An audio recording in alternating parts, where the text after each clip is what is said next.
Hi friends. I am Elizabeth, and I welcome you in a special way to Deeper in Love Ministries. I am very glad we can start a series of conversations about Jesus. I would like to begin a 13-part series of conversations about Jesus titled, Friends with Jesus. It is my earnest prayer that through these series of conversations, we will develop a more deeper relationship with Jesus. Our first conversation in this series is titled Jesus Loves You. Nature and revelation alike testify of God's love.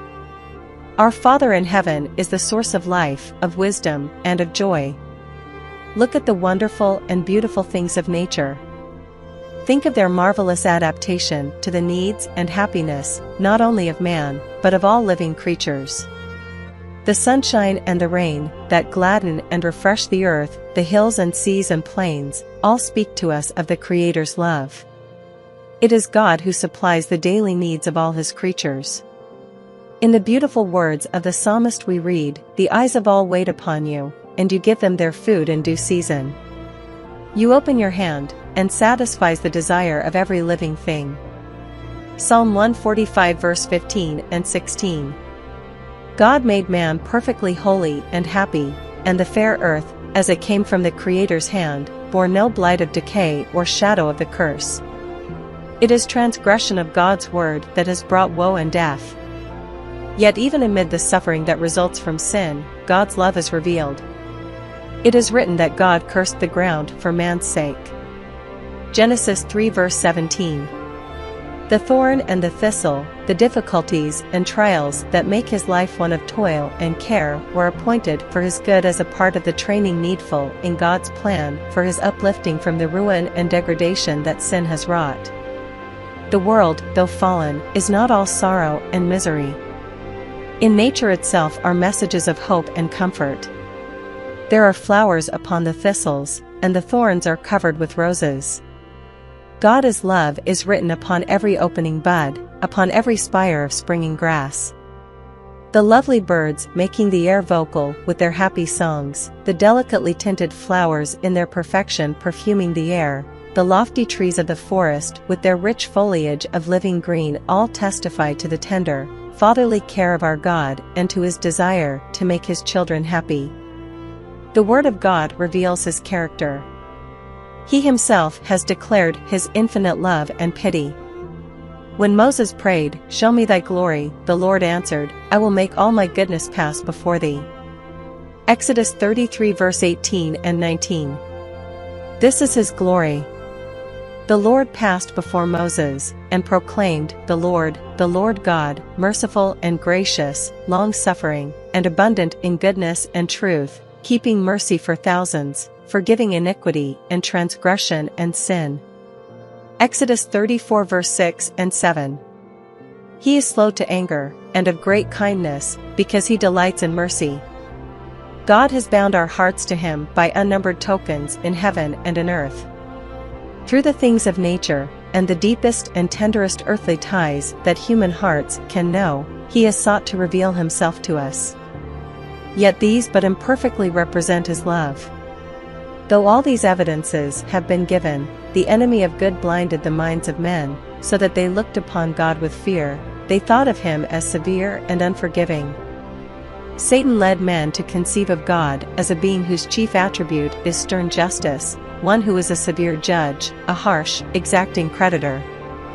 He pictured the Creator as a being who is watching with jealous eye to discern the errors and mistakes of men, that He may visit judgments upon them. It was to remove this dark shadow, by revealing to the world the infinite love of God, that Jesus came to live among men. The Son of God came from heaven to make manifest the Father. No man hath seen God at any time, the only begotten Son, which is in the bosom of the Father, He hath declared Him. John 1 verse 18. Neither knoweth any man the Father, save the Son, and he to whomsoever the Son will reveal Him. Matthew 11 verse 27. When one of the disciples made the request, "Show us the Father," Jesus answered, "Have I been so long time with you, and yet hast thou not known me, Philip? He that has seen me has seen the Father, and how sayest thou then, Show us the Father? John 14 verse 8 and 9. In describing his earthly mission, Jesus said, "The Lord hath anointed me to preach the gospel to the poor. He hath sent me to heal the brokenhearted, to preach deliverance to the captives, and recovering of sight to the blind, to set at liberty them that are bruised." Luke 4 verse 18. This was his work. He went about doing good and healing all that were oppressed by Satan. There were whole villages where there was not a moan of sickness in any house, for he had passed through them and healed all their sick. His work gave evidence of his divine anointing. Love, mercy, and compassion were revealed in every act of his life. His heart went out in tender sympathy to the children of men. He took man's nature, that he might reach man's wants. The poorest and humblest were not afraid to approach him. Even little children were attracted to him. They loved to climb upon his knees and gaze into the pensive face, benignant with love. Jesus did not suppress one word of truth, but he uttered it always in love. He exercised the greatest tact and thoughtful, kind attention in his intercourse with the people. He was never rude, never needlessly spoke a severe word, never gave needless pain to a sensitive soul. He did not censure human weakness. He spoke the truth, but always in love. He denounced hypocrisy, unbelief, and iniquity, but tears were in his voice as he uttered his scathing rebukes. He wept over Jerusalem, the city he loved, which refused to receive him, the way, the truth, and the life.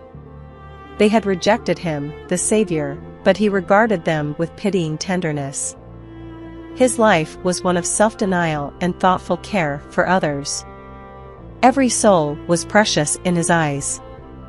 While he ever bore himself with divine dignity, he bowed with the tenderest regard to every member of the family of God. In all men, he saw fallen souls whom it was his mission to save. Such is the character of Christ as revealed in his life. This is the character of God.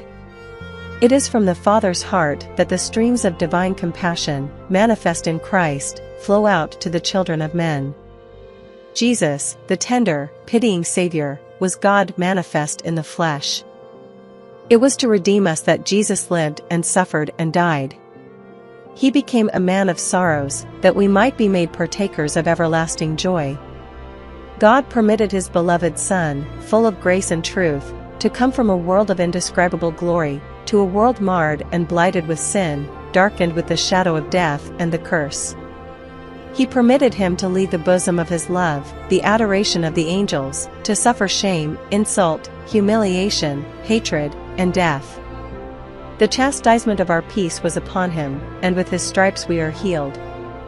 Isaiah 53 verse 5. Behold him in the wilderness, in Gethsemane, upon the cross. The spotless Son of God took upon himself the burden of sin. He who had been one with God, felt in his soul the awful separation that sin makes between God and man. This wrung from his lips the anguished cry, my God, why hast thou forsaken me?" Matthew 27 verse 46. It was the burden of sin, the sense of its terrible enormity, of its separation of the soul from God. It was this that broke the heart of the Son of God. But this great sacrifice was not made in order to create in the Father's heart a love for man, not to make him willing to save. No. God so loved the world, that he gave his only begotten Son. John 3 verse 16. The Father loves us, not because of the great propitiation, but he provided the propitiation because he loves us. Christ was the medium through which he could pour out his infinite love upon a fallen world.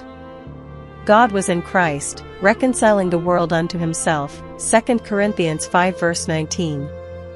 God suffered with his Son.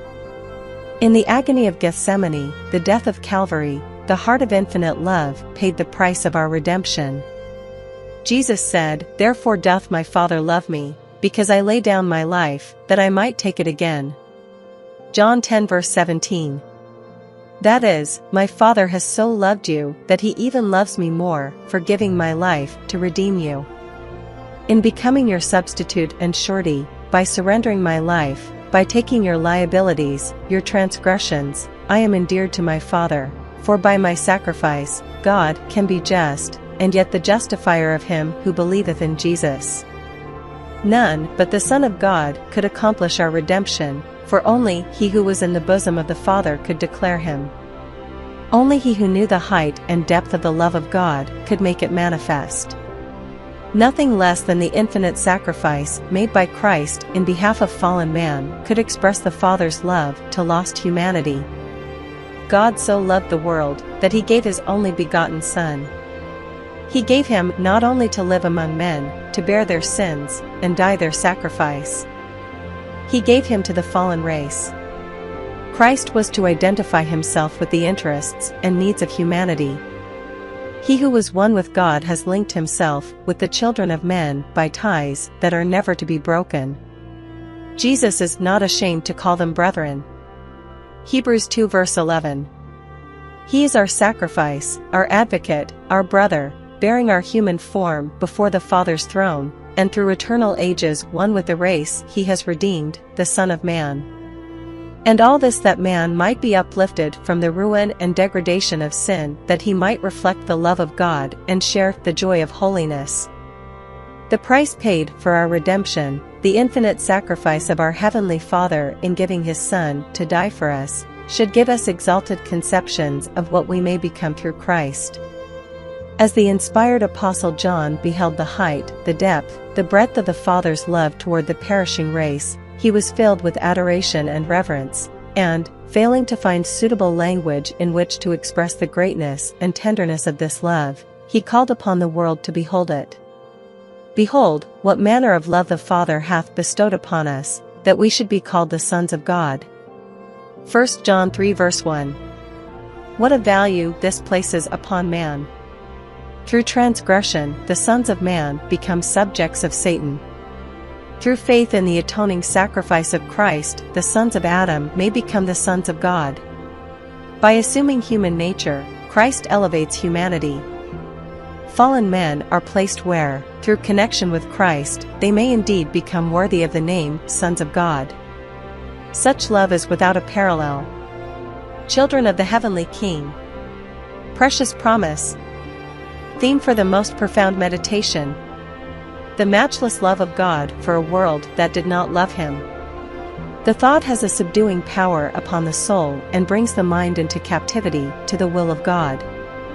The more we study the divine character in the light of the cross, the more we see mercy, tenderness, and forgiveness blended with equity and justice, and the more clearly we discern innumerable evidences of a love that is infinite and a tender pity surpassing a mother's yearning sympathy for her wayward child. The love of Jesus is so enormous and unfathomable. By receiving Jesus into our lives, we receive this gift of love. I trust you found this conversation a blessing. I invite you to subscribe to our channel so that we can continue with our conversations. Our next conversation will be about how to have our sins forgiven. It is titled, Our Need of Jesus. Hope to meet you again next time.